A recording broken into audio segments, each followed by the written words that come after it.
प्रस्तुत है वेद परिचय। और वेद किसे कहते हैं? विद सत्तायाम विद ज्ञाने विद विचारे विद्ले लाभे। वेद को आमनाय आगम श्रुति कहते हैं। इसे निगम भी कहते हैं। अपौरुषेय वाक्यम वेदः, ये शायर ने कहा है।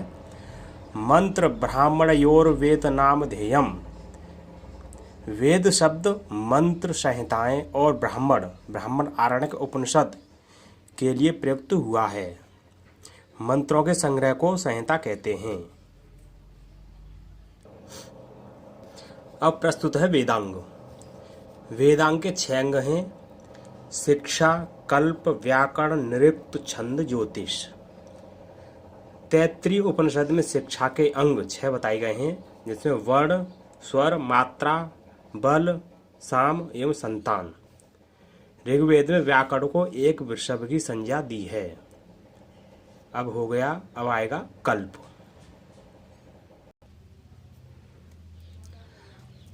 कल्प 4 बताए गए हैं, माने स्रोत सूत्र, गृह सूत्र, धर्म सूत्र एवं स्थूल सूत्र। स्रोत सूत्र किसे कहते हैं?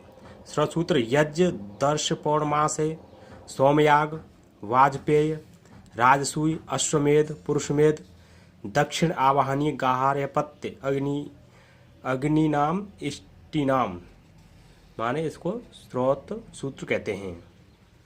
अब है गृह सूत्र। गृह सूत्र में सांध्य यज्ञ, विवाहादि संस्कार, शाला निर्माण, कृषि कर्म, 16 संस्कार, पंचयज्ञ, पाक यज्ञ, गृह निर्माण, गृह प्रवेश, पशुपालन, रोगनाशक विधि आदि का वर्णन गृह सूत्र में किया गया है।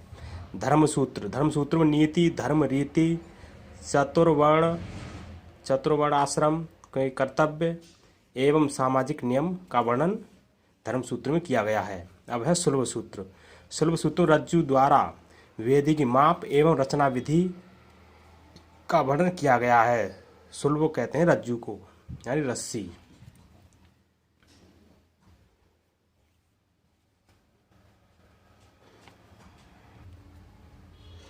अब है व्याकरण के प्रयोजन 5 प्रकार के बताए गए हैं, जिसमें रक्षा, ऊह, आगम, लघु, असंदेह।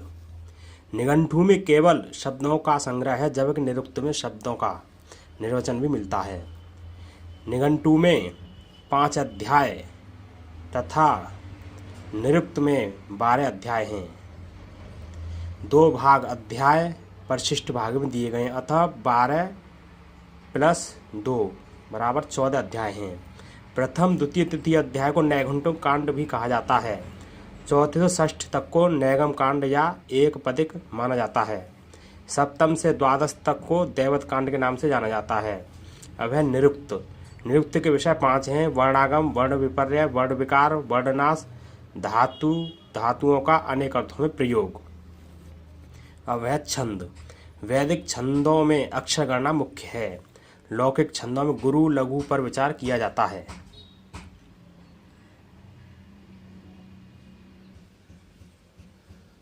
अब है वेदों का परिचय। चरण व्यूह के अनुसार ऋग्वेद का उपवेद आयुर्वेद है। सुश्रुत के अनुसार आयुर्वेद अथर्ववेद का उपवेद है। वैदिक वाङ्मय के विभाग: मंत्र भाग, ब्राह्मण, आरण्यक, उपनिषद। ब्राह्मण ग्रंथों का प्रतिपाद्य विषय कर्म, आरण्यकों का उपासना, उपनिषदों का ज्ञान।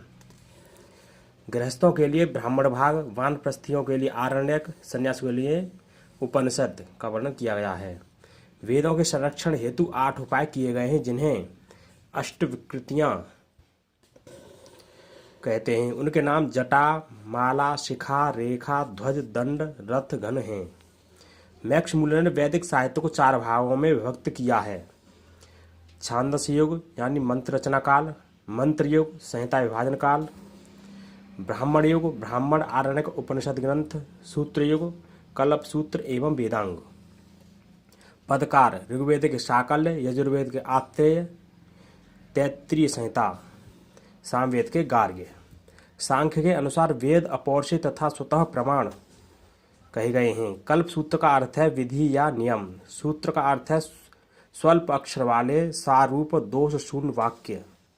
कल्प सूत्र 4 प्रकार के कहे गए। श्रोत्र यागों की संख्या 14 है, जिनमें 17 हविर्यज्ञ 7 सोमयज्ञ हैं। इति वेद परिचय।